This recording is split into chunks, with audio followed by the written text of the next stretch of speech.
Bonjour tout le monde. Nous allons voir la suite des modèles de données de Hive. Nous allons voir aujourd'hui les partitions. Donc, la dernière fois, nous avons vu les tables internes et externes. Nous allons voir maintenant le deuxième modèle de données proposé par Hive, c'est les partitions. Bon, les partitions, physiquement, sont des répertoires et des sous-répertoires qui permettent de répartir et de distribuer les données vers plusieurs emplacements pour optimiser le temps de réponse des requêtes. Et ces partitions-là seront créées soit à base d'une clé de colonne, soit à base des valeurs distinctes, ce qu'on appelle les partitions. Par exemple, dans cet exemple, dans cette table, employé, nous avons l'identifiant de l'employé, le département et le salaire. Donc, on peut par exemple choisir le champ département comme un champ de partitionnement. Et là, il va créer des répertoires selon les valeurs distinctes, qui sont trois, les ressources humaines, les comptes et les ventes. Ou bien on peut par exemple utiliser une clé de colonne, un champ qui n'appartient pas à la table et qui va nous servir comme une partition constante. Bon, l'intérêt, comme je viens de le dire, des partitions Hive, c'est faciliter l'interrogation d'une partie de données, parce qu'au lieu par exemple d'interroger toutes les données, toute la table, et d'analyser une analyse complète de la table, on va aller directement vers un répertoire spécifique. Tout ça, c'est pour, comme je dis, de optimiser le temps de réponse des requêtes pendant l'analyse. Euh, Nous passons maintenant au type des partitions. Il y a deux types de partitions. Il y a les partitions statiques et les partitions dynamiques. On va les voir tout de suite. Donc, pour les partitions, il faut les créer par le mot partitioned by lors de la création soit d'une table interne, soit d'une table externe. Et les champs de partitionnement ne doivent pas figurer parmi les champs de la table, parce que ces champs-là, ce sont des champs virtuels, des répertoires, ils ne sont pas des données. On va les voir par la suite. Donc, à ne pas faire participer un champ de la structure de la table dans les champs de partitionnement. Même si vous faites ça, vous aurez un message d'erreur clair. Le premier type de partition, ce sont les partitions statiques. C'est la valeur par défaut. Dans ce type de partitionnement, c'est l'utilisateur qui contrôle toute l'opération. C'est l'utilisateur qui mentionne la colonne de partitionnement. Et souvent, c'est une clé de colonne, c'est une valeur constante. D'accord? Et c'est lui aussi qui insère et charge les fichiers dans cette table partitionnée. Et dans ce type de partitionnement, qui est statique, qui se base sur les clés de colonne, on va le voir dans un exemple, on va utiliser le clause where. Il y aura la clause where. Bon, généralement, ce type de partitionnement, qui sont les partitions statiques, sont utilisés pour gagner du temps lors du chargement des données par rapport aux partitions dynamiques. Donc, si nous avons des gros fichiers à charger dans les tables Hive, on opte pour les partitions statiques à condition que les champs, le nombre des partitions est un peu limité. Allez, pour choisir le type des partitions statiques, vous devez configurer deux propriétés, dynamique partition égale à false et dynamique partition mode égale à strict, même si la valeur c'est par défaut. Mais si vous êtes dans le mode des partitions dynamiques et vous voulez revenir au mode statique, vous devez utiliser ces deux propriétés. Le deuxième mode de partition, ce sont les partitions dynamiques. Et les partitions dynamiques, ils n'utilisent pas la clause where, ils se basent sur les valeurs distinctes de la colonne ou bien des colonnes spécifiées pendant la création de la table interne ou externe. Donc, si vous avez par exemple le cas d'employé maintenant, on vient de voir ressources humaines, euh, les ventes et les comptes. Quand vous choisissez département comme un champ de partitionnement, donc automatiquement il va créer trois répertoires à base de ces valeurs, de ces trois valeurs distinctes, donc sans la clause where. Pour ce type de partition, on a besoin d'une table intermédiaire entre les sources de données et la table partitionnée. Bien évidemment, elle est plus il prend plus de temps par rapport aux partitions statiques. Sauf qu'il est très utilisé si vous ne savez pas à l'avance le nombre de colonnes que vous voulez partitionner, par exemple. Vous ne connaissez pas le nombre de valeurs distinctes dans une colonne. Parce que si vous connaissez à l'avance le nombre, on peut utiliser la partie statique. Mais sinon, on peut choisir les partitions dynamiques. Et là, vous laissez la main à Hive de créer ces partitions automatiquement. Pour cela, donc, vous devez configurer les mêmes propriétés avec la première égale à true cette fois-ci et la deuxième égale à non strict. Les partitions sont créées pour interroger une partie des données. C'est pour cela qu'il est important parfois d'interdire des requêtes qui vont analyser une analyse complète des tables en configurant cette propriété. Cette Hive map reduce mode égal à strict permet il interdit, d'exécuter une requête sans la clause where pendant l'analyse. Parce que si vous voulez vraiment lire toute une table Hive avec l'ensemble de ses répertoires, ça va prendre beaucoup de temps et du coup, donc on peut interdire carrément ça avec cette propriété. Le chargement de ces tables partitionnées se fait toujours avec la même instruction load data, soit local, soit avec des fichiers HDFS qu'on va le voir, mais là il faut ajouter le mot partition pour spécifier les champs partitionnés. Même chose pour l'insertion, on va utiliser insert avec select, mais cette fois-ci on va encore ajouter un partition. Voilà, donc ça c'est pour les partitions. Donc pour résumer, les partitions sont de type dynamique et statique. Dans le cas de statique, vous allez choisir une clé de colonne à base d'une constante. Dans le cas de dynamique, vous allez choisir une colonne ou plusieurs colonnes qui vont être utilisées avec leurs valeurs distinctes pour la création des répertoires. Bon, pour le changement des propriétés, soit vous allez changer les propriétés au niveau de Hive, soit vous allez utiliser le fichier Hive site XML, mais si vous faites le changement au niveau de Hive site XML, vous devez redémarrer les services Hive. Bon, ce que nous allons voir dans la partie pratique, nous allons voir les partitionnements des tables internes, statiques et dynamiques, les partitionnements des tables externes, statiques et dynamiques, et la manipulation des partitions statiques, parce que là, on peut ajouter des partitions, on peut les modifier, on peut les supprimer. Donc tout ça, on va le voir dans la partie pratique. Donc dans la partie pratique, nous allons travailler sur l'exemple suivant. Donc on va supposer que nous voulons analyser les données des marchés boursiers et d'une façon périodique, nous allons charger les données de la bourse Nasdaq et du NYSE à partir d'une source de données. Et nous voulons étudier ces données-là, soit avec des outils, plusieurs outils, ou bien avec un seul outil comme Apache Hive. Le fait de dire plusieurs outils, ça veut dire que nous allons opter pour les tables externes que nous avons déjà vues, d'accord, pour partager les données avec d'autres applications. Sinon, on peut choisir juste Apache Hive pour l'analyse, et dans ce cas-là, ce sont les données internes qui seront sollicitées. On va supposer que les fichiers de données de Nasdaq et de NYSE se trouvent soit dans un système distribué HDFS, soit dans un système de fichiers local. Voilà, j'ai déjà démarré les services, le cluster. Donc le cluster est démarré. La base de données relationnelle Apache Derby est démarrée aussi, plus Hive qui est aussi démarré. Aussi, donc, j'ai démarré l'interface web du NameNode, d'accord? Et on va démarrer aussi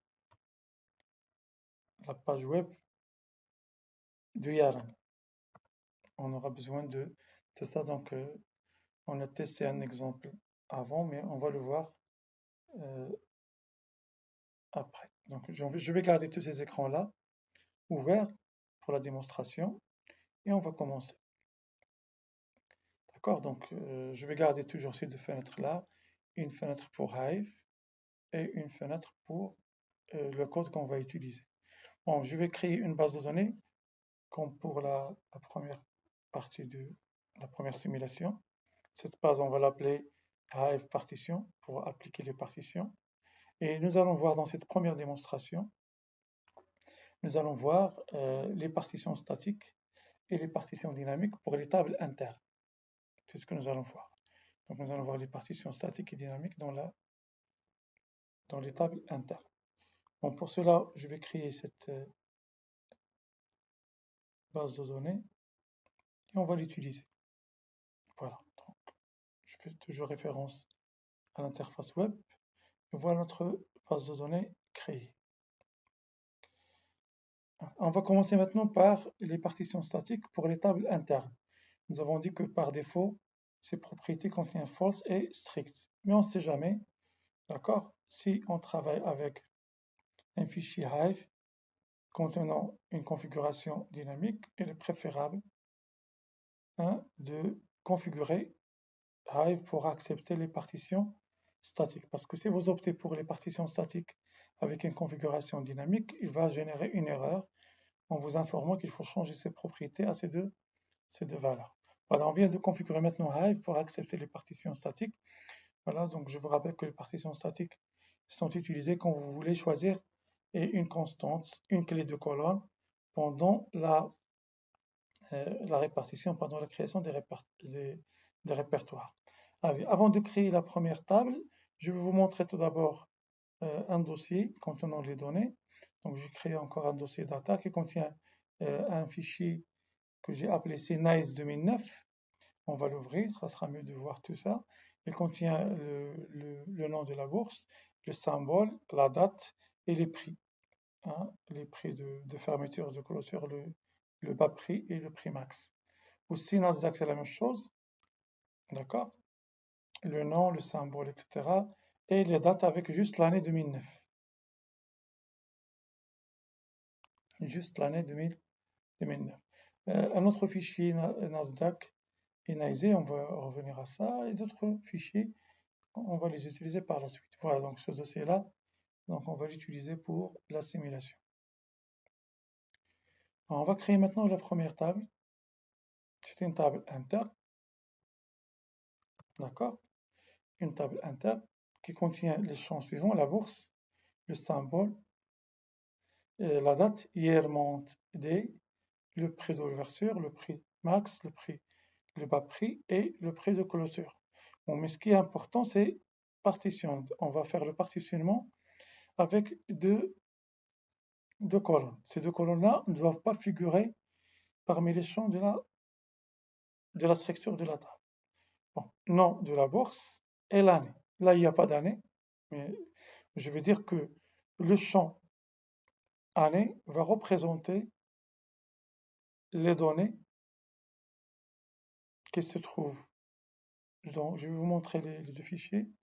On va dire que 2009 va représenter les données de NYSE et les données de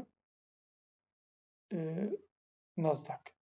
Par contre, le nom de la bourse, il va représenter NYSE et va représenter Nasdaq. Et nous allons voir comment elles seront utilisées pendant la répartition.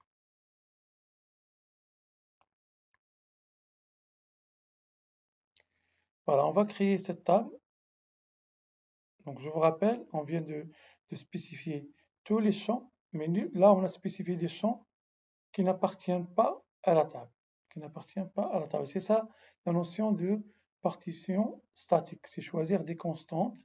Vous savez à l'avance que les sources de données, par exemple, ce sont toujours des données qui proviennent d'une ville donnée ou bien pour une année donnée.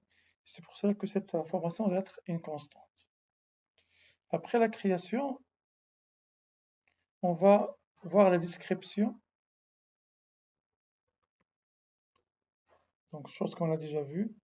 Donc là, dans la description, vous devez savoir que la table qu'on vient de créer contient la bourse jusqu'à le prix. Mais il a ajouté le nom de la bourse et l'année. C'est ce qui est important.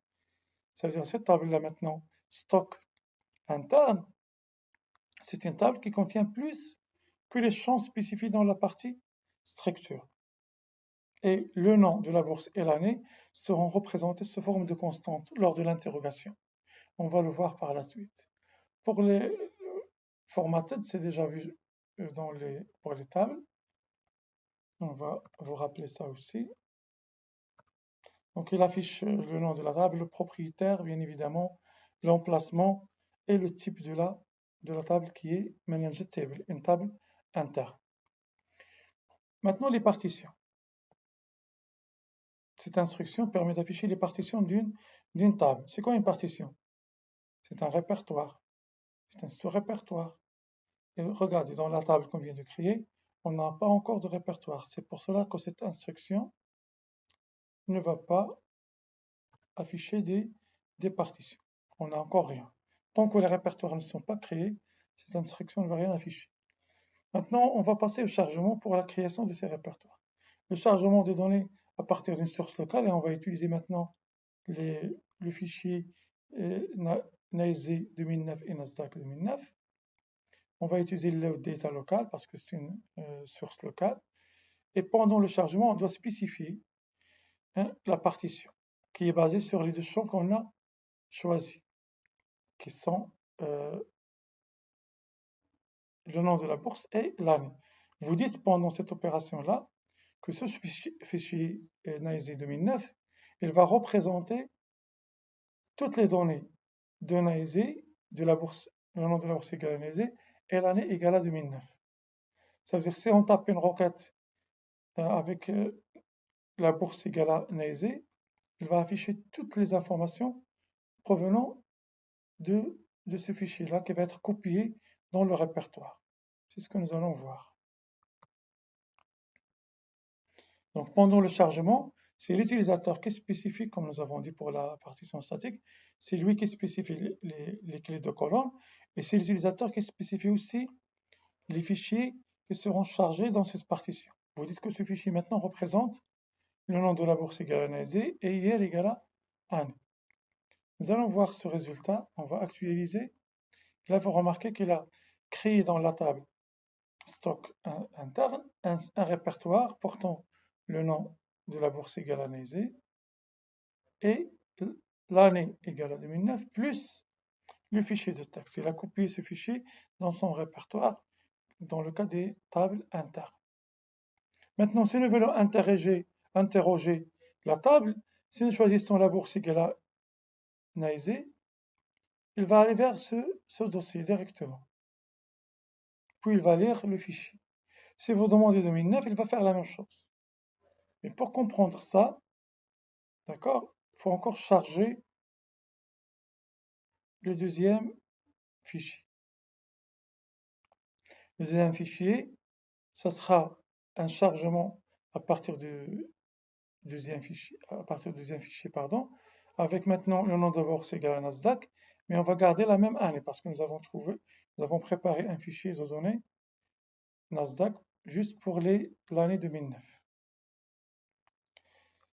Avant le chargement, on va afficher maintenant les partitions. Voilà, pour show partition maintenant, puisque le répertoire vient d'être créé, nom de la bourse égale à NAESE et hier égale à 2009. Maintenant, on vient de charger aussi le deuxième fichier. Si nous affichons les partitions, on aura deux, Nasdaq et NAESE avec des sous-répertoires. Et là, regardez le résultat. On aura deux répertoires et dans chaque répertoire, nous avons 2009.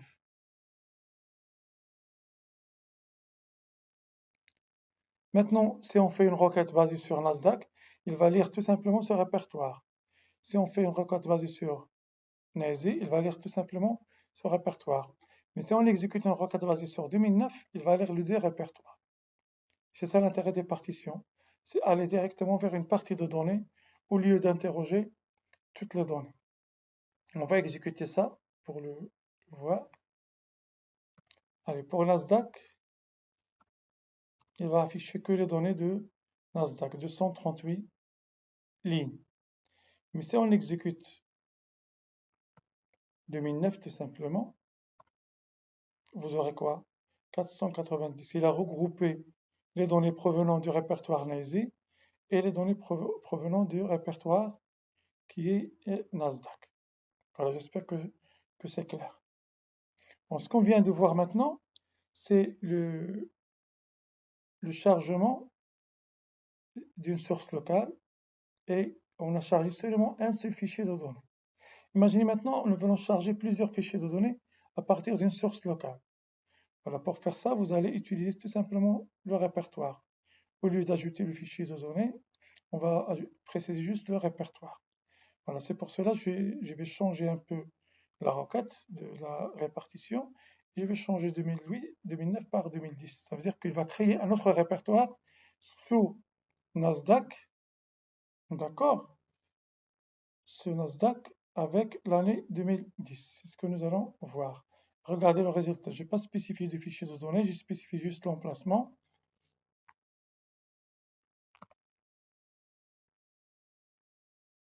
Elle va faire cette opération et nous allons trouver dans Nasdaq un autre répertoire 2010 et dans ce répertoire elle a copié tous les fichiers de dossier data. Donc ça c'est pour savoir comment copier les fichiers de données, plusieurs fichiers de données vers une source, vers une table interne ou bien même externe par la suite. Voilà. Donc on vient de voir maintenant comment charger les partitions et comment créer les partitions statiques pour les tables internes à base d'une source qui est locale. Maintenant, nous allons voir le chargement des mêmes tables internes avec les partitions statiques à partir d'une source qui est HDFS. Pour les partitions statiques et pour le chargement à partir d'une source HDFS, on va créer deux emplacements. Dans ces deux emplacements, on va utiliser deux fichiers. Ça veut dire qu'on va les copier vers une source HDFS. Ces deux fichiers-là, vous pouvez les voir aussi, ce sont un fichier NASE qui contient toutes les données, même l'année 2010, 2008, etc.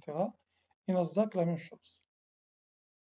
Bon, tout d'abord, il faut passer à Hadoop pour créer ces répertoires et copier ces fichiers.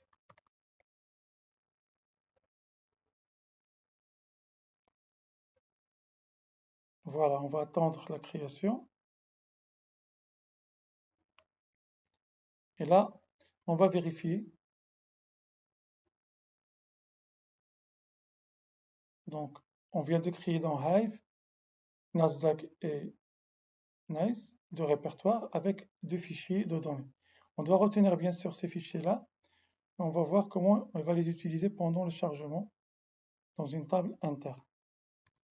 Là, une fois les fichiers copiés vers le système HDFS, on peut maintenant aller vers Hive pour créer notre table interne que j'ai appelée ici stock interne 2 et qui contiendra les champs, les mêmes champs, sauf que dans la partie partition by, j'ai utilisé un seul champ, une seule clé de colonne, une constante.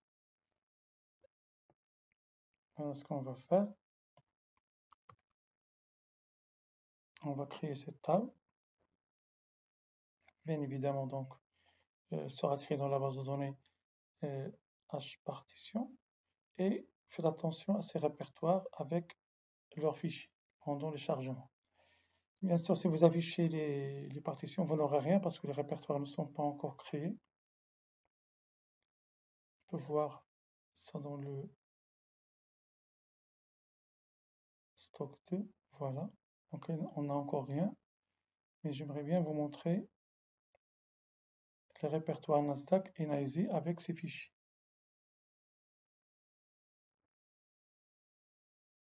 D'accord. Donc nous allons maintenant faire le chargement comme pour le fichier, les sources locales. Mais cette fois-ci, on va spécifier une source HDFS. Et on va spécifier que les fichiers provenant de ce répertoire, ce sont des informations qui concernent NASE.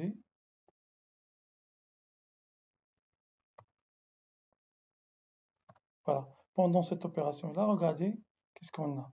Quand j'actualise, hein, on perd le répertoire NAISE qui a été déplacé. C'est ce que nous avons dit la dernière fois. Pour les tables internes, quand les sources de données sont des sources HDFS, ils seront déplacés vers le répertoire de la table. C'est ce que nous allons voir. Nous allons vers notre base de données, table, et là voilà, vous avez le premier répertoire égal à NAISE et le fichier qui a été déplacé. Même chose, ça sera pour le deuxième répertoire qui est Nasdaq, avec cette fois-ci le nom de la bourse égal à Nasdaq. Voilà. Si on actualise, on aura la même chose.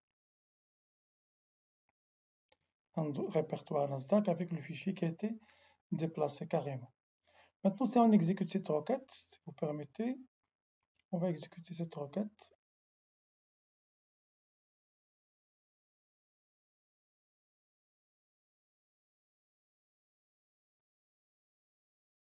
On va exécuter cette requête. Bon, les partitions sont les mêmes.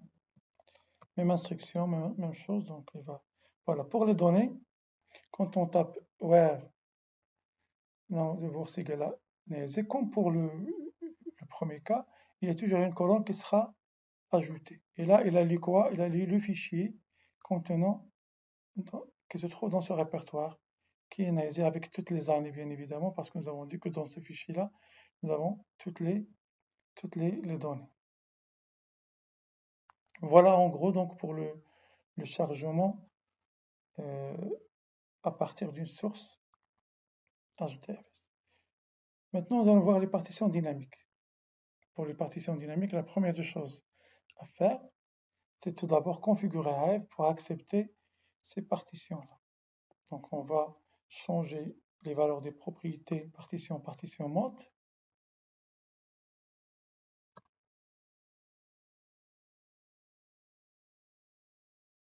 Voilà, on vient de changer le mode de partitionnement et les dynamiques maintenant. Et nous avons dit dans ce cas de partitionnement dynamique que on a besoin d'une table intermédiaire, une stage table qui va jouer le rôle d'intermédiaire entre les sources et la table partitionnée.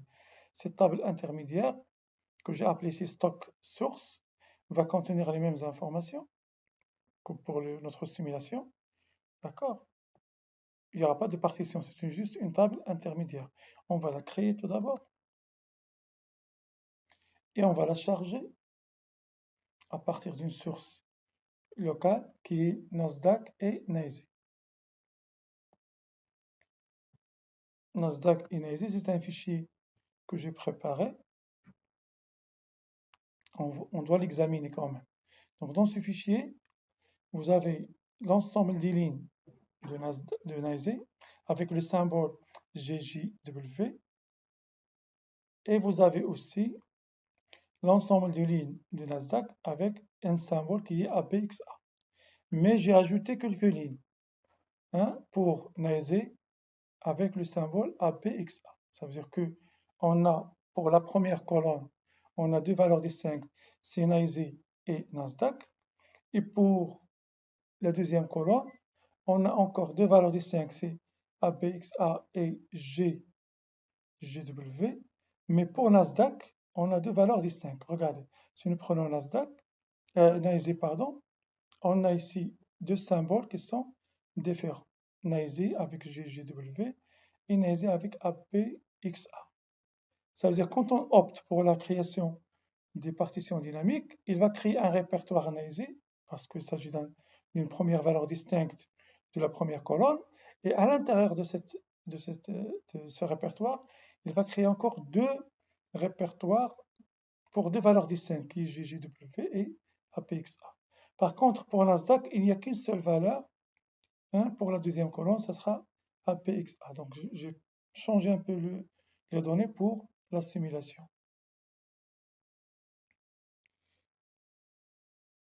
On va charger les données, comme je viens de le dire, dans la table qui va servir comme une table intermédiaire. Et on va créer maintenant notre table. La table qu'on va créer, c'est la table 3, stock interne 3, qui contient toujours la même chose. Mais puisqu'on est dans les partitions dynamiques, on a exclu le champ bourse et symbole pour les choisir comme étant des champs de partitionnement. Donc, qu'est-ce qu'il va faire? Puisqu'on a commencé par bourse, il va prendre les valeurs distinctes de bourse qui sont NYSE et Nasdaq, il va créer deux répertoires, puis il va chercher pour chaque valeur de la bourse qui est NYSE, quelles sont les valeurs distinctes de symbole. Puis il va créer les répertoires correspondants. Et il va faire la même chose pour Nasdaq. Tout ça, c'est pendant le chargement. Maintenant, on va créer juste la table externe, la table interne. Voilà. Il n'y aura pas bien sûr de partitions. On peut même voir ça. La troisième table. On n'a encore rien. Et vous pouvez exécuter ces instructions si vous voulez. Bien sûr, il n'y a pas de données avec Select étoile. Maintenant, on va faire le chargement. Donc, le fait d'utiliser une table intermédiaire consiste à utiliser insert. Et dans insert, on va utiliser overwrite pour supprimer les données s'il existe déjà. Partition, bourse, symbole, et puis select à partir de la source de données. La remarque qu'il faut noter, ce que j'ai souligné ici en rouge, c'est qu'il ne faut pas suivre l'ordre de la table stock source. Parce que dans la table stock source, vous avez bourse, c'est le premier champ, symbole, c'est le deuxième champ. Mais pendant le chargement, il faut tenir compte de la table que vous voulez partitionner, que la table que vous voulez charger. Et du coup, donc, il faut commencer par ce premier champ, le deuxième champ jusqu'à la structure, plus le champ de partitionnement, le premier champ, le deuxième champ, s'il existe, c'est le troisième, et ainsi de suite. C'est ce qu'il faut faire. Si vous mettez étoile, ça ne marche pas. Select étoile from stock source, il va respecter l'ordre que vous avez dans la table source. Et ça, il va générer une erreur. Et du coup, vous êtes obligé de spécifier champ par champ l'ordre que vous avez dans la table à charge. Voilà la remarque qu'il faut noter. Voilà, cette opération, c'est une opération MapReduce et on va l'exécuter, puis je vais vous afficher cette opération. Qu'est-ce qu'il va faire?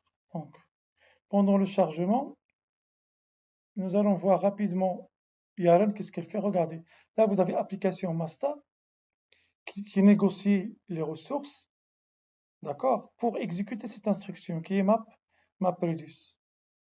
Aussi, ici vous avez dans la table, donc elle a déjà créé les répertoires. Je vais revenir à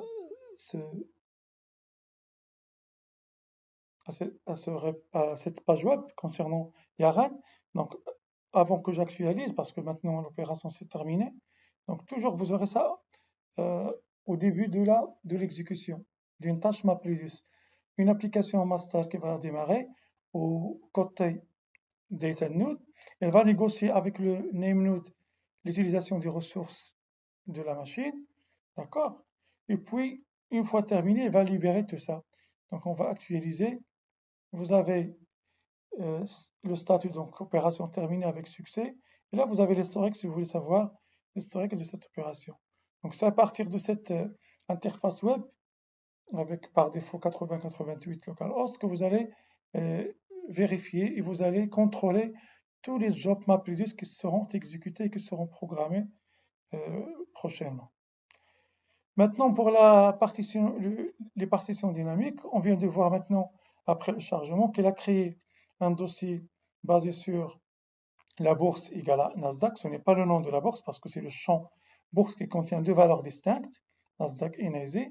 Pour Nasdaq, nous avons une seule valeur distincte pour symbole, c'est APXA. Et pour NYSE, nous avons deux valeurs distinctes, c'est APXA et GW.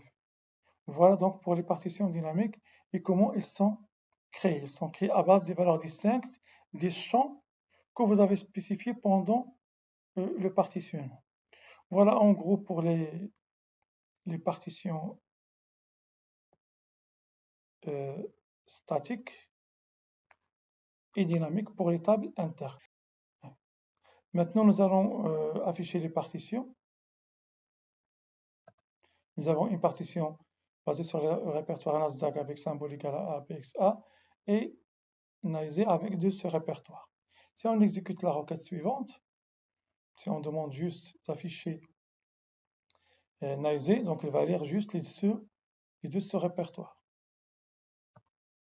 On aura ici les valeurs qui concernent juste Naizé plus le symbole GW plus le symbole ABX. Si maintenant on exécute la dernière requête, la dernière, avec symbole égal à ABXA,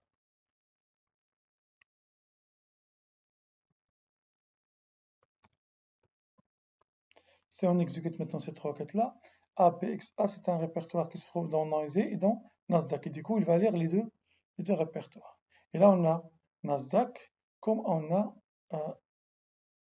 aussi ABXA.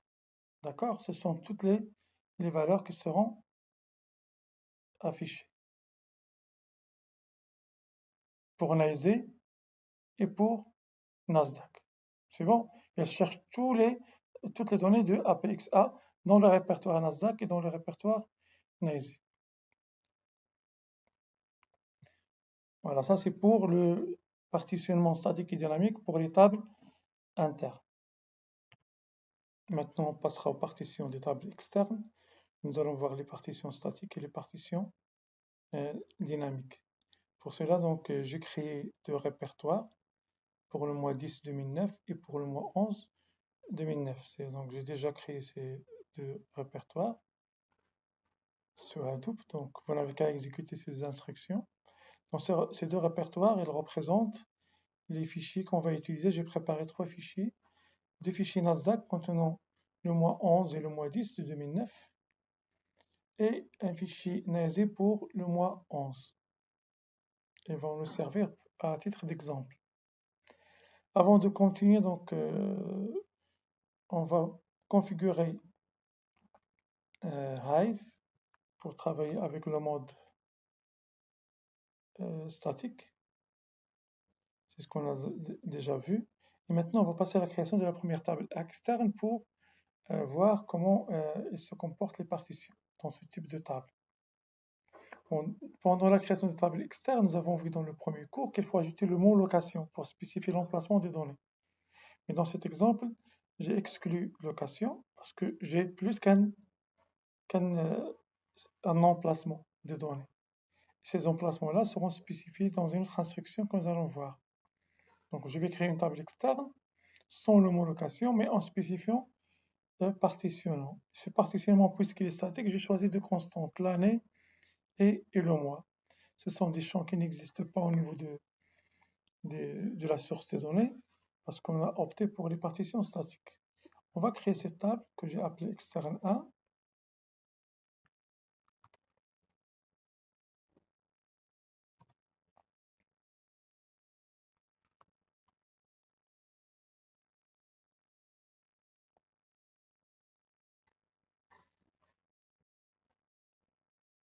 Voilà. Cette fois-ci, cette table, on peut la vérifier dans notre base de données. Table externe 1. D'accord? Elle est externe, mais elle est représentée par ce répertoire. Et on va voir maintenant le résultat des partitions. Après la création de la table, on va ajouter donc l'instruction add partition. C'est une instruction qui permet d'ajouter les partitions à une table, soit interne, soit externe. Nous, on va ajouter maintenant cette partition qui va spécifier le premier emplacement des données, qui est l'emplacement Hive 2009-10. Et dans la condition de partitionnement, c'est hier égale à 2009 et le mois égale à 10. Mais il n'y a pas de données. Jusqu'à présent, il n'y a pas de données. On a juste spécifié les partitions. On va faire de même pour l'autre.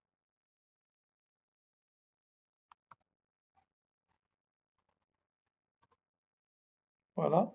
On vient maintenant de spécifier deux partitions.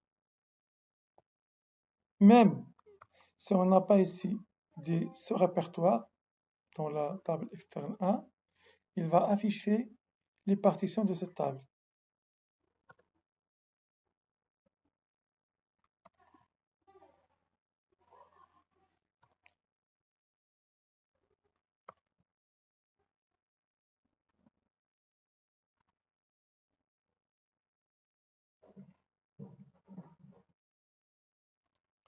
Voilà.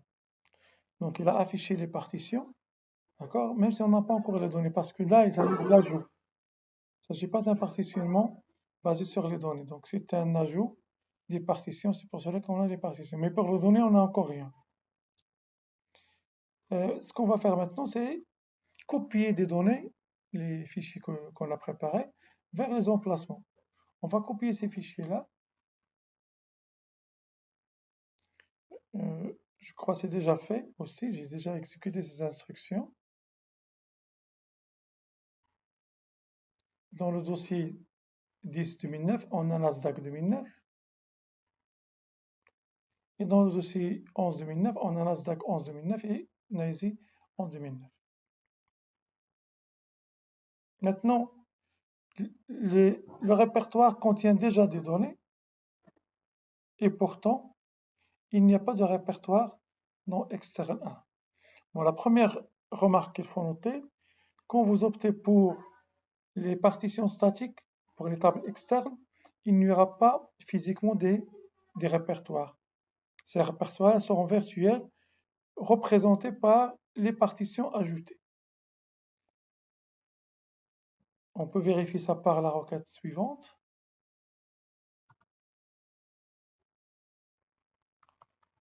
qui va afficher les données provenant du répertoire 10-2009 et qui contient seulement les données de Nasdaq. Ça veut dire que les données existent. Par contre, les répertoires, elles sont représentés par ça, par ces partitions-là qui sont virtuelles. Maintenant, si on change la requête et on va changer 10 par 11, on sait très bien que dans 11, on a deux fichiers, un qui représente Nasdaq et un autre qui représente NYSE. Et du coup, on doit trouver Nasdaq et NYSE pour 2011. Voilà, on a les deux pour 2009 et pour le mois 11, pardon. Voilà. Ce qu'il faut noter, s'il vous plaît, pour les partitions statiques dans les tables externes, les répertoires ne seront pas créés physiquement. Ils seront représentés par les partitions ajoutées par add partition. Par contre, l'interrogation reste toujours la même. Maintenant, pour les partitions dynamiques, nous allons tout d'abord configurer les hives, les partitions dynamiques pour les tables externes. Après la configuration, nous allons créer un répertoire et on va copier un fichier. Bon, ce répertoire c'est din, donc on va le voir.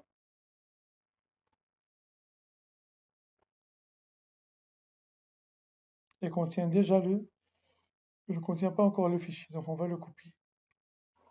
Donc on vient de créer le répertoire dynamique et on va exécuter cette requête-là vers ce dossier. Donc qu'est-ce qu'elle contient ce fichier qu'on va copier vers une source HDFS? Il contient des données pour Nasdaq et pour NYSE. On va examiner le fichier juste après l'exécution.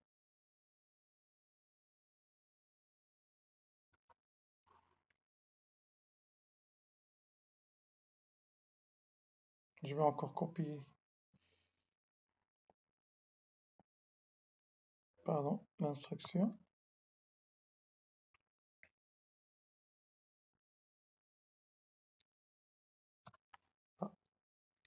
Le fichier va être copié certainement, d'accord, dans le dossier dynamique. Le voilà, et on va voir son contenu. Le contenu de ce fichier, on va essayer de l'ouvrir. Voilà, il contient une colonne contenant Nasdaq et NYSE. D'accord, voilà, avec des symboles différents. On a beaucoup de symboles. ACEL, par exemple, ADEP pour Nasdaq. Et c'est pas à nous de lire tout ça.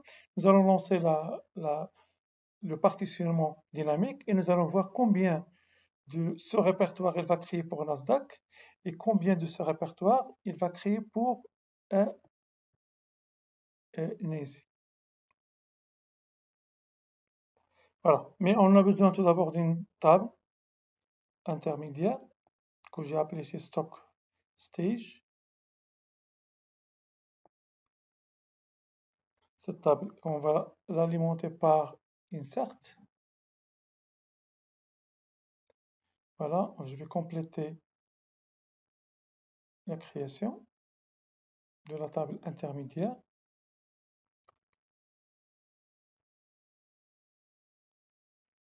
Et la table est créée. Maintenant, on va la charger par le fichier qu'on vient de copier vers le système HDFS. Cette table-là qui va nous servir de source pour la table externe, externe 2. Voilà, les données sont chargées. Si on vérifie avec Select étoile, on trouvera les données dans la table Stage, donc qui est intermédiaire. Maintenant, on va créer encore une deuxième table externe que j'ai appelée externe 2. Et on va choisir pour le partitionnement dynamique deux champs de cette table, qui est bourse et symbole, comme le dernier exemple. Mais là, j'ai choisi une source contenant beaucoup de données. Nous allons voir le résultat. Le résultat, ça sera une table. Regardez, ça va prendre un peu de temps pendant l'exécution. C'est pour cela que je vais préparer Yaren pour qu'on puisse voir ensemble le résultat. Et on va lancer maintenant l'exécution.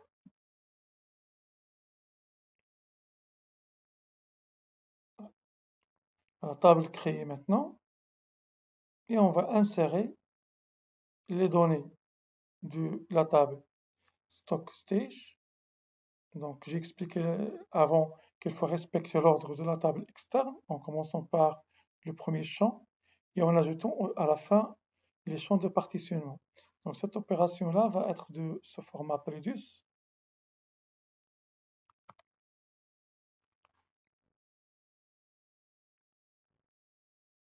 Voilà. Et on va aller vers notre YARN. Donc déjà, donc l'application master est démarrée et notre job commence à démarrer. Et chaque fois qu'on l'actualise, on trouvera la progression. Encore, nous allons voir maintenant dans le table. On va aller directement vers la table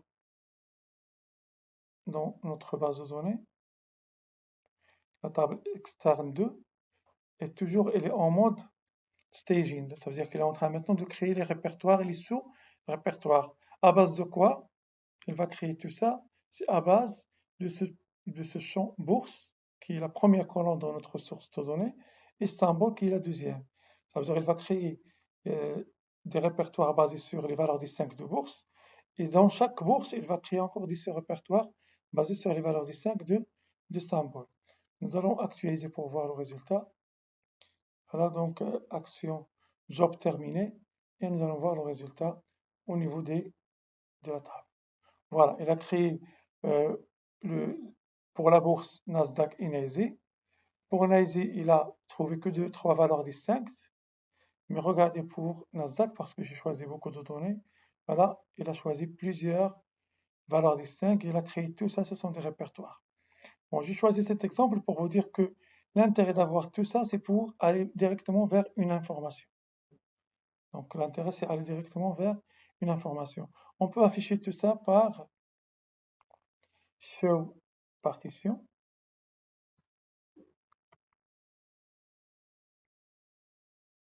Donc bien sûr, on aura toute une liste, ce qu'on vient de voir. Voilà, donc vous avez beaucoup de partitions. Pour NYSE, nous avons que 3, mais pour Nasdaq, nous avons plusieurs. Donc maintenant, j'espère que c'est clair. Le partitionnement dynamique des tables externes permet de créer la table externe et de la représenter par un répertoire, mais aussi de représenter les données sous forme de répertoire pour les données distinctes, pour les valeurs distinctes. Pour la table externe avec partitionnement dynamique, vous avez que la table, mais vous n'avez pas les partitions sous forme de répertoire. Alors je termine par une interrogation pour une requête. Bon, là, elle va chercher juste le répertoire, je crois, HTML. Au lieu de lire maintenant le tout, regardez combien on a de données.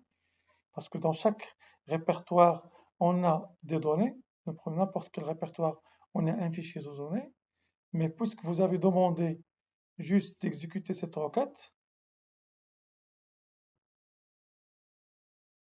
de consultation avec symbole égal à AMTL, il va aller directement vers cet emplacement et l'accès va être rapide dans le carrier. Voilà pour les données. Bon, il y en a beaucoup de données dans le fichier que j'ai préparé.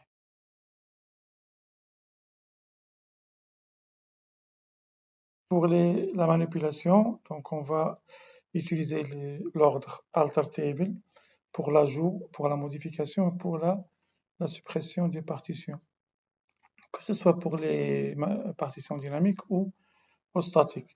Donc la syntaxe pour l'ajout, c'est alter table, le nom de la table, add partition, et bien évidemment on ajoute la partition, et parfois aussi donc on peut ajouter l'emplacement. Même chose pour la modification, c'est alter table, mais il n'y a pas de add. Vous avez juste le mot partition. Et souvent, la modification consiste à changer l'ancien emplacement de données pour les tables externes avec un nouveau emplacement. Et pour la suppression, c'est drop, alter table drop, et la partition, bien évidemment. Donc, ce sont les trois instructions. D'accord, donc maintenant on passera à la manipulation des partitions sur Apache Hive. Après, on va voir les buckets. D'accord, donc nous allons commencer par l'ajout des partitions, donc aux partitions statiques pour les tables externes, et après l'ajout des partitions dynamiques aux mêmes tables externes. Pour cela, donc, j'ai choisi la même table qu'on a utilisée la dernière fois. C'était externe 1, donc j'ai affiché ces partitions pour l'année 2009 et le mois 10 et 11. Je vous rappelle que pour les partitions statiques, il n'y a pas la création physique des répertoires, mais ce sont des constantes qui seront toujours gardées dans les métadonnées. Il ne faut pas oublier aussi de passer au mode partitionnement statique, puisque vous travaillez avec les partitions statiques. Voilà, ce que nous allons faire, c'est ajouter la même année, mais pour le mois 12. Donc, si on revient à ce qu'on a fait la dernière fois, donc on a créé un répertoire 2009 pour le mois 11 et un répertoire 2009 pour le mois 10, avec un fichier Nasdaq 2009-10. La même chose pour l'autre. D'accord, mais nous voulons ajouter une autre partition qui se base sur 2009, le mois 12.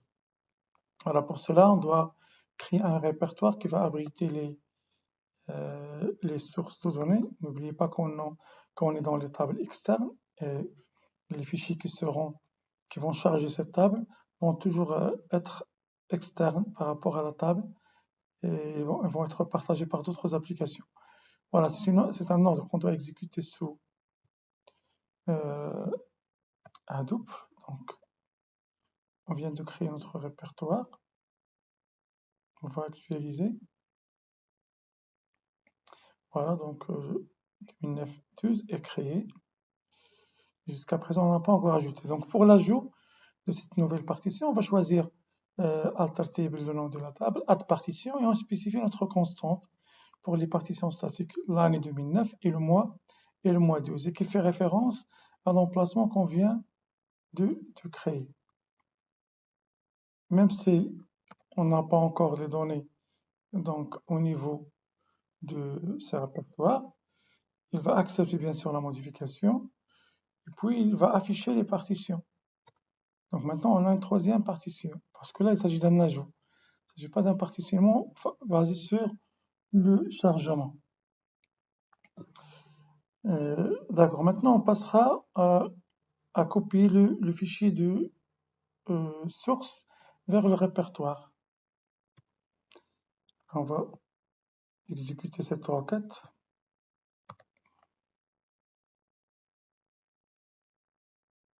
On va charger le fichier Nasdaq 2009-12 que j'ai préparé aussi. Donc vous allez trouver juste dans ce fichier quelques lignes qui représentent le -9 de Nasdaq.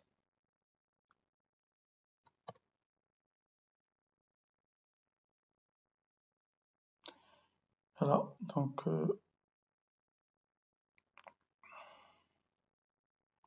c'est une commande qu'on doit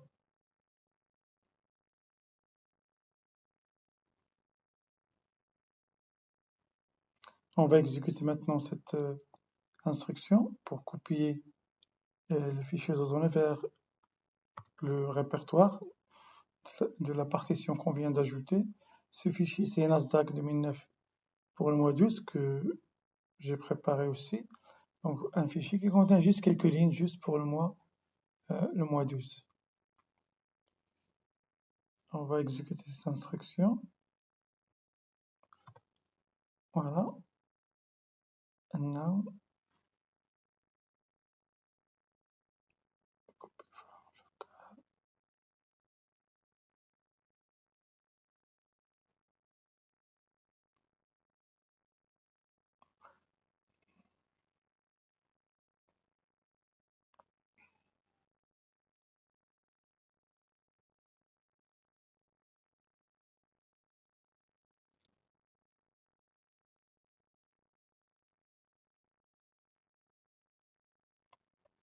on va exécuter cette instruction pour copier le fichier Nasdaq 2009 pour le mois 12 vers le répertoire qu'on vient d'ajouter et que représente bien évidemment la partition ajoutée à la table externe. Bon, ce fichier, je l'ai préparé aussi, donc Nasdaq 2009 pour le mois 12, il contient juste quelques lignes, hein, à titre d'exemple. Et on va lancer l'exécution au niveau du Hadoop.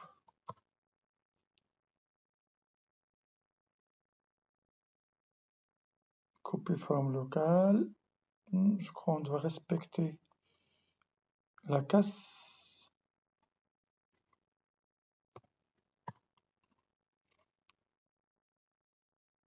Dans ce cas-là, on doit encore arrêter.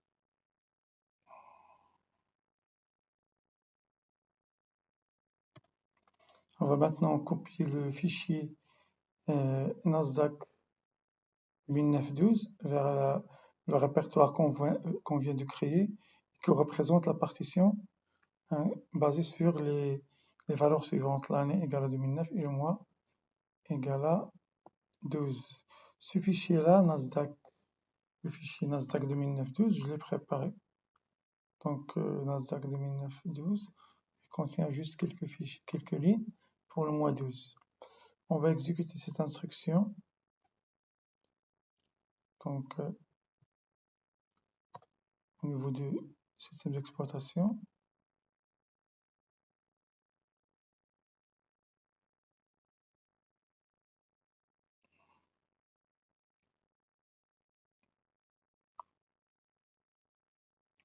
Je sais pas qu'est-ce qu'on a derrière.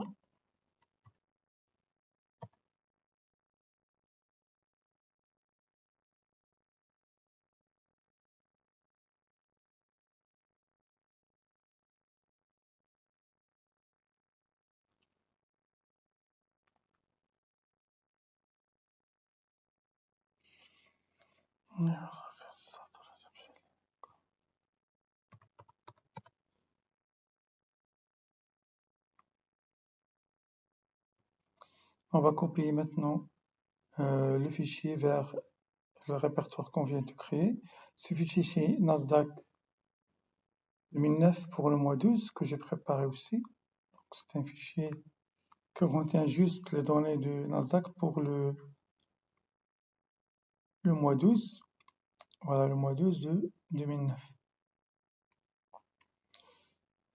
Nous allons copier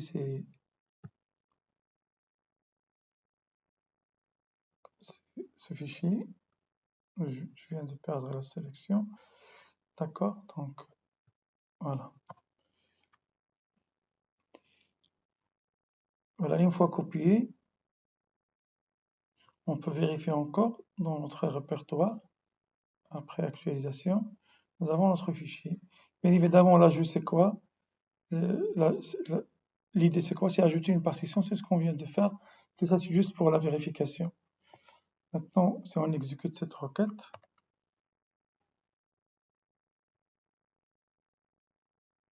il va afficher les lignes ajoutées.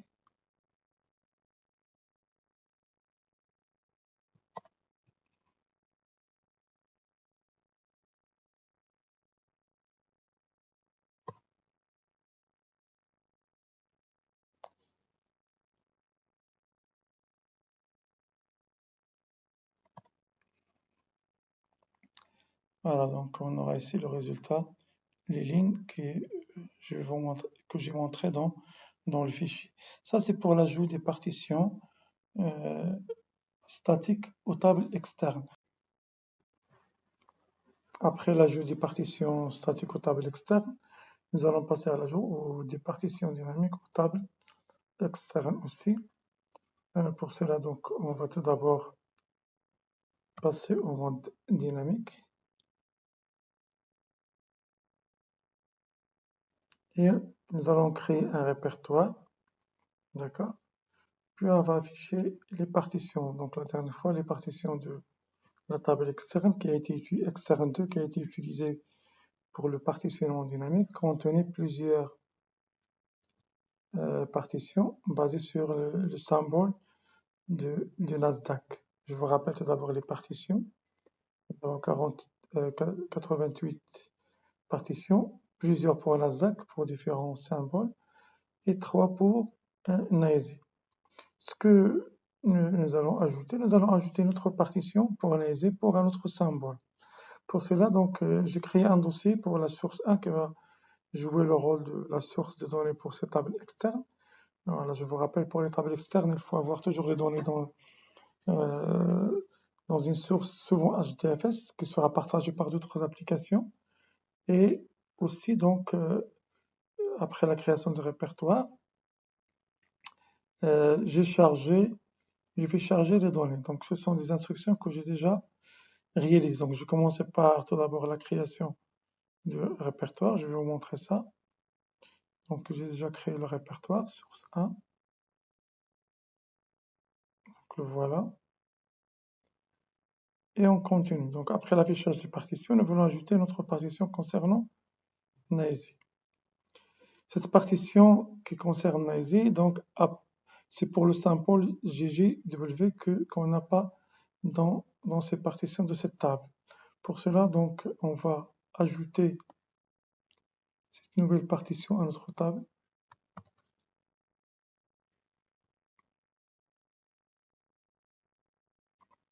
Voilà, donc il est ajouté. Mais maintenant, on va afficher encore les partitions. Donc là, vous avez 88 avec 3 symboles de NAESI. Maintenant, nous avons 89 avec 4 symboles qui est G. Mais jusqu'à présent, on n'a pas encore les données. C'est pour cela qu'on va copier le fichier que j'ai préparé pour cette raison, NAESI et GGW. Donc, c'est le fichier suivant. Voilà, elle contient beaucoup de lignes pour NAESI, mais juste pour le symbole GGW. Cette instruction, elle est déjà exécutée aussi. Donc, j'ai déjà copié le fichier dans sa source. Vous pouvez même le vérifier dans le dossier source 1. Voilà. Maintenant, on va lancer une requête basée sur ces données.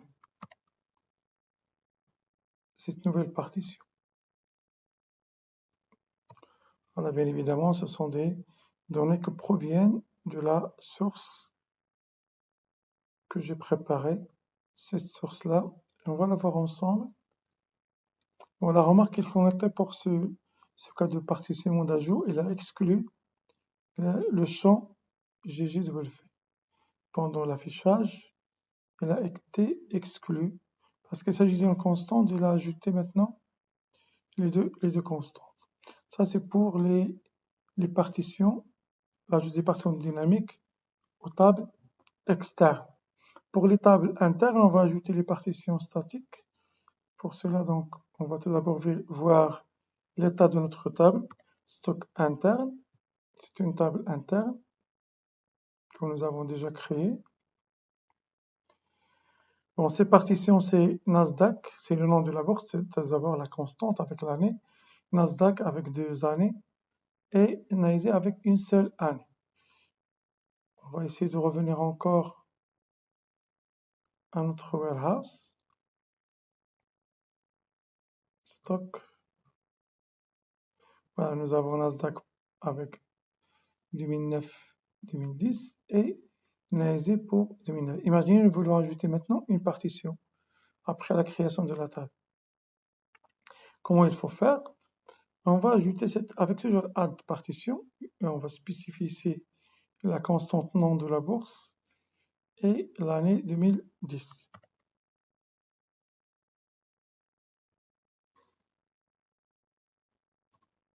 Voilà, une fois ajouté, on peut vérifier encore avec show partition de la table. Là, vous remarquez l'ajout d'une nouvelle partition. Mais on n'a pas encore de données. Qu'est-ce qu'il faut faire? On va les copier vers cette partition. On va les charger. Voilà.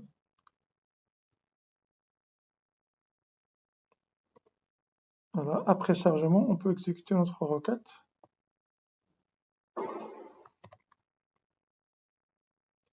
Pour voir le résultat basé sur la clé de partitionnement ajoutée. Voilà, donc ce sont les données maintenant qui proviennent du fichier qu'on vient de créer toujours avec l'apparition des constantes. Avant de passer à autre chose, donc, vous devez savoir qu'il y a la possibilité d'ajouter plusieurs partitions. Vous n'allez pas les séparer par virgule, juste avec le mot partition. Imaginez, nous voulons ajouter encore partition pour NASI 2008 et 2007. Et vous allez faire la même chose, vous allez bien sûr préparer les fichiers et les charger si vous voulez vérifier par les requêtes. Maintenant, show partition, là vous avez plusieurs répertoires. On va vérifier maintenant côté NASI, après actualisation, et vous remarquez maintenant qu'on a les trois qui viennent d'être ajoutés. Donc si on regarde dans 2010, on peut vérifier la présence du fichier qui a été copié. Par contre, dans les autres répertoires, on n'a pas encore de fichier. Voilà, ça c'est pour l'ajout des partitions,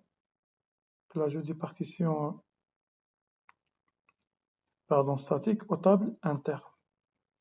Maintenant, pour la modification, on vient de créer une source 1. Si vous vous rappelez, donc, on vient de créer une source 1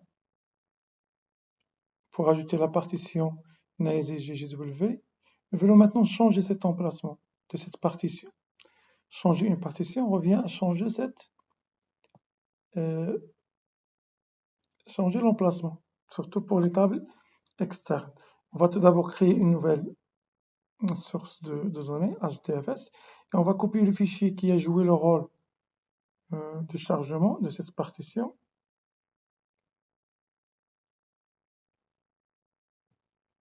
Et après, on va exécuter la requête de modification des partitions. Voilà, donc une nouvelle source créée, avec bien évidemment la copie. Si nous voulons vérifier, donc on a une petite erreur ici.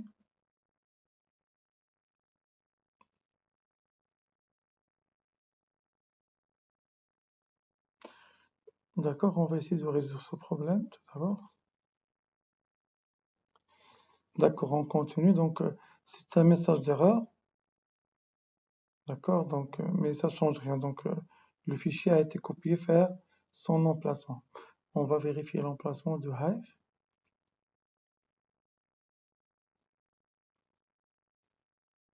Donc, dans Hive, nous avons notre répertoire source 2 avec le fichier qu'on vient de copier. Donc, jusqu'à présent, ce fichier n'est pas utilisé par Hive. Ce qu'on va faire, c'est changer la partition. Changer la partition, c'est sans le mot add. On va écrire alter table partition. Il faut faire attention aux clés de partitionnement. Il faut respecter la clé. Ça veut dire, vous dites que je vais changer l'emplacement de cette partition dans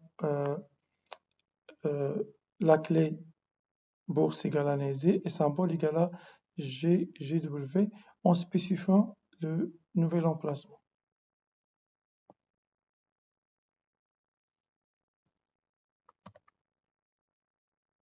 C'est ce qu'on va faire.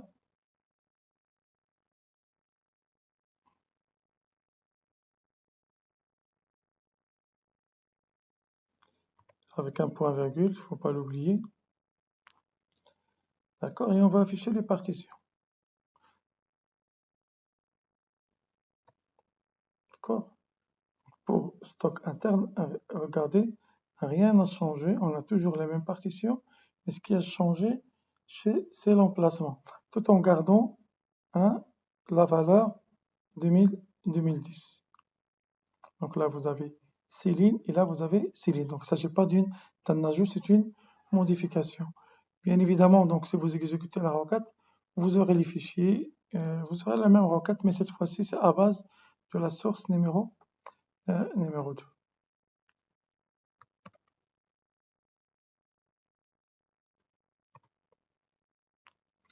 Voilà, ça c'est pour les données de cette requête.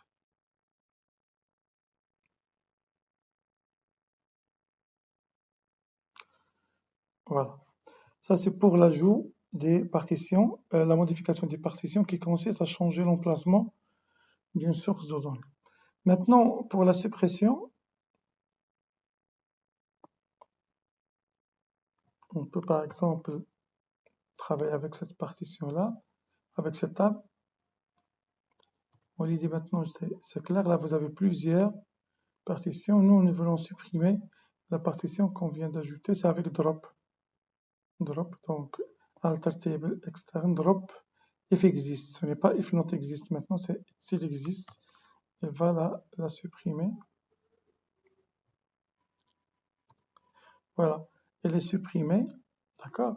Parce que là, on parle d'une table externe et les répertoires ne sont pas représentés physiquement. C'est pour cela que vous avez partition supprimée. On peut afficher encore les partitions. Là, vous aurez une partition de moins. Pour l'autre, donc interne, je préfère utiliser aussi une interne pour voir la différence entre les deux. Donc pour interne, là, vous avez plusieurs. On va supprimer Naïsi 2010. Et le message ici va être un peu différent. Pourquoi? Parce que il s'agit d'une partition représentée par un répertoire.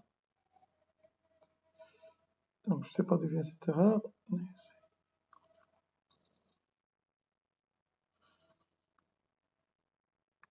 Ici.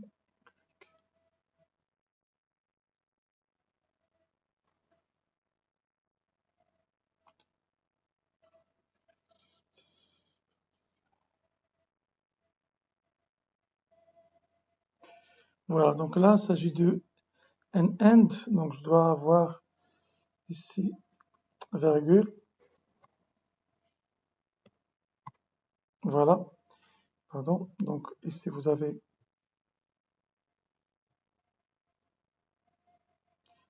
à la place de end, hein, vous devez avoir virgule. Regardez le résultat ici lors de la suppression, il a dit qu'il a déplacé vers la corbeille, parce que dans le cas de statique, les répertoires sont représentés physiquement au niveau de nameNode.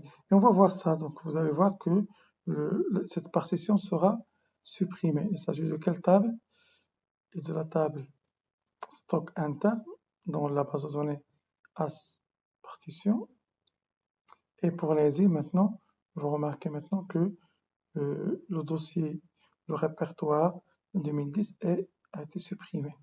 On peut refaire ça aussi, deuxième fois.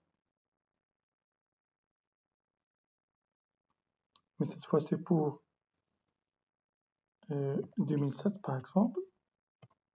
Et les supprimer aussi vers la corbeille. J'ai parlé de purge, donc vous pouvez ajouter drop. Purge permet juste de supprimer directement le répertoire sera supprimé définitivement, il ne sera pas déplacé vers la corbeille. En l'actualisant, vous allez voir que 2007 va être supprimé. C'est ça la différence entre les partitions créées au niveau de table externe, donc elles sont représentées par des constances au niveau des métadonnées. Là, elles sont représentées par des répertoires physiques au niveau des DataNode et au niveau de nameNode. Voilà, donc ça sera tout pour la manipulation des partitions.